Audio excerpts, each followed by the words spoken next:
ஓம் சக்தி. என் அன்பு பிள்ளையே, மனதளவில் கூட நீ யாருக்கும் எந்த ஒரு துன்பமும் நினைக்கவில்லை. நீ செய்த பல புண்ணியங்களின் பலன் உன்னை வந்து காக்க தயாராக உள்ளது. மிகப்பெரிய நன்மை நடக்கும் அற்புதம் நிச்சயமாக உன் வாழ்க்கையில் அரங்கேறும்.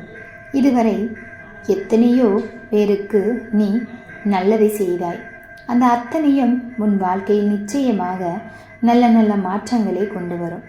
யார் கஷ்டப்பட்டாலும் உன்னால் அதை பார்த்து கொள்ள முடியாது. அவர்கள் கண்ணில் கண்ணீர் வந்தால் நீயும் கண்ணீர் விட்டு அழுவாய். ஏனென்றால் உன் மனம் அந்த அளவிற்கு மென்மையானது.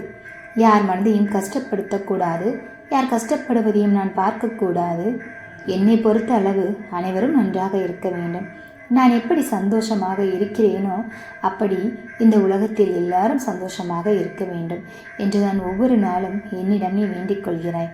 இந்த காலகட்டத்தில் எத்தனையோ பேர் அவரவர்களுக்கு வேண்டுவதே கஷ்டமாக இருக்கிறது. ஆனால் என் பிள்ளை நீயோ இந்த உலகத்தில் உள்ள அனைவரும் நன்றாக இருக்க வேண்டும் என்று நினைக்கிறாய். உன் கைபேசியில் ஒரு செய்தி வந்தால் கூட அதனை கூட உன்னால் தாங்கிக் கொள்ள முடியவில்லை. அந்த செய்தியில் யாருக்காவது ஒரு கஷ்டம் வந்துவிட்டால் அந்த கஷ்டத்தை உன்னுடைய கஷ்டமாக நினைத்து அழுது புலம்புகிறாய். ஐயோ, இந்த உலகத்தில் இப்படி அநியாயம் நடக்கிறதே அம்மா, இந்த அநியாயத்திற்கு எல்லாம் என்றைக்குத்தான் நீதி கிடைக்கும்?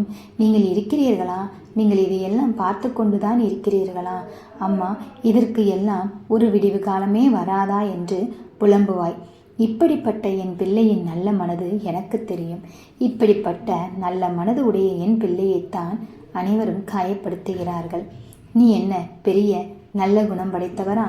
உனக்கு பொறாமை எண்ணம் தான் இருக்கிறது என்று உன்னுடைய நல்குணத்தை புரிந்து கொள்ளாமல் உன் மனதை கஷ்டப்படுத்துகிறார்கள். இதனை கண்டு எல்லாம் நீ அஞ்சக்கூடாது தங்கமே. இதனை கண்டு உன் மனம் எப்பொழுதும் நொறுங்கக்கூடாது. ஏனென்றால் நீ செய்யும் புண்ணிய காரியங்கள் எனக்கு தெரியும். என் பிள்ளை நல்லவர் என்று எனக்கு தெரியும். இப்படியே நீ அனைவருக்கும் நல்லதை செய்யும் பொழுதுதான் உன் வாழ்க்கையில் பல கர்மாக்கள் குறையும். இந்த உலகத்தில் பாவம் செய்யாதவர்கள் யாரும் இல்லை. அதே நேரத்தில் புண்ணியத்தை செய்பவர்கள் அதிகமாக யாரும் இல்லை. ஆனால் நீயோ அதிகமாக புண்ணியத்தை மட்டுமே செய்து கொண்டிருக்கின்றாய். இப்படிப்பட்ட உன்னை பலருக்கும் பிடிக்காதது என்ன அதிசயமா? நல்லதை செய்பவர்களை இந்த உலகத்தில் யாருக்கும் பிடிக்காது. ஏனென்றால் நல்லது செய்பவர்களை ஒரு சிலர் புகழ்ந்து பாராட்டுவதை கூட யாராலும் கேட்க முடியாது. அதனால்தான் உன்னை பொல்லாதவர் என்றும் உன்னிடம் இருக்கும் குணம் நல்ல குணம் இல்லை என்றும் உன்னை வஞ்சித்து கொண்டு இருக்கின்றார்கள். அதனை கண்டு நீ கவலைப்பட வேண்டாம். உன் அம்மா உனக்கு ஒவ்வொரு நாளும் நான் துணையாக இருப்பேன். உனக்கு துணையாக நான் இருக்கும் பொழுது எதனை கண்டும் மஞ்ச வேண்டிய அவசியம் உனக்கு இல்லை. நீ இதே மாதிரி தொடர்ந்து அனைவருக்கும் நல்லது செய். உன் வாழ்க்கையில் நல்லது நடக்கும். எதனை கண்டும் கலங்க வேண்டாம். எதனை கண்டும் தன் நம்பிக்கையை இழக்க வேண்டாம். தைரியத்தை உன்னுடன் வைத்துக்கொள்.